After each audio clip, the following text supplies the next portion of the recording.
আসসালামু আলাইকুম, welcome back to my channel. আশা করি সবাই অনেক অনেক বেশি ভালো আছেন। আমিও অনেক বেশি ভালো আছি। ছবিতে দেখতে পাচ্ছেন এটি একটি লাউ দিয়ে রুই মাছের তরকারি। এটা আমি আজকে কীভাবে রান্না করেছি সেটাই আপনাদের সাথে শেয়ার করতে চলেছি। লাউ কিন্তু সবারই অনেক পছন্দ, আমার তো অনেক বেশি পছন্দ। প্রায় প্রায় এটা আমি রান্না করি। তো এখন এটা রান্না করার জন্য একটা পাতিলার পরিমাণ মতো তেল গরম করে নিব, মিডিয়াম আঁচে রাখবো। তারপর এখানে পেঁয়াজ বাটা এবং রসুন বাটা দিয়ে দেবো। পেঁয়াজটা আমি আধা বাটা করেছি এবং রসুনটা পুরোটাই ফিনিশ করে বেটেছি। তারপর যাতে এটা নরম হয়ে আসে পেঁয়াজটা, এর জন্য একটু লবণ দিয়ে দিব। পরবর্তীতে অন্য কড়াইয়ে আমি এখানে মাছ ভাজার জন্য তেল গরম করতে দেবো। আমার মাছের সাইজটা দেখে কেউ হাসবেন না, এটা দোকান থেকে মানে মাছ বাজার থেকে কেটে নিয়ে আসছে, যার জন্য এমন পিস হয়েছে। ভাজার পরে এটা আরও ছোট হয়ে যাবে আমার মনে হয়। 2 কেজি একটা মাছ নিয়েছিলাম, একদম পুরো নষ্ট করে দিছে কেটে।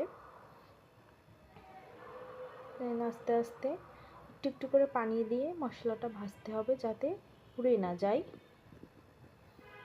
খুবই সুন্দর করে মশলাটা যত ভালোভাবে কষাবেন তরকারির স্বাদটা কিন্তু তত ভালো হবে।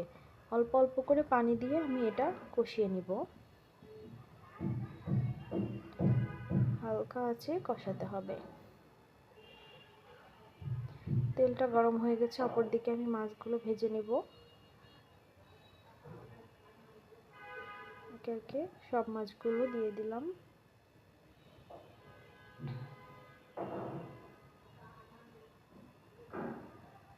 এদিকে অন্য চুলায় পেঁয়াজটা সুন্দরভাবে কষিয়ে নেব।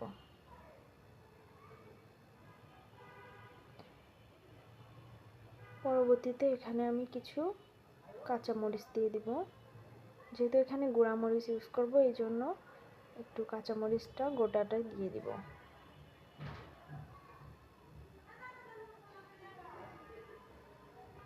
এটা দেওয়ার পর আস্তে আস্তে নাড়াচাড়া করব। দেখে আমি দেখছি আমার মাছের কি অবস্থা, উল্টে দিব এখন।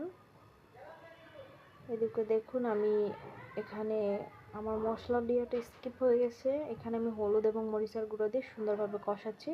কষানোটা দেখুন, এটা যখন ঝোল এরকম মানে তেলটা উপরে উঠে আসবে তখনই কিন্তু আপনার এর ভিতরে লাউগুলো দিয়ে দিবেন। এখন আমার মশলাটা সুন্দরভাবে কষানো হতেছে, দেখুন কালারটা কত সুন্দর আসছে। এখানে আমি হলুদ এবং মরিচের গুঁড়ো ইউজ করছি। সুন্দরভাবে কষাতে হবে এটা। সবগুলো তরকারি একে একে দিয়ে হালকা আঁচে এটা রান্না করব। কিছুক্ষণ যত ভালোভাবে কষাবেন মূলত ততই তরকারির স্বাদটা বাড়বে। তো এখন ভালোভাবে কষানোর জন্য আমি ঢেকে দিব। এটা আমি এখন ঢেকে দেবো। অপরদিকে আমি কিছু টমেটো রেডি করে নেব, এটা আমি তরকারিতে দিব লাস্টে। এখন দেখুন অনেকটাই কষানো হয়ে আসছে। এর মধ্যে আমি এখন ঝোলের পানি দিব, একেবারে ঝোলের পানিটা এর মধ্যে দিয়ে দিব।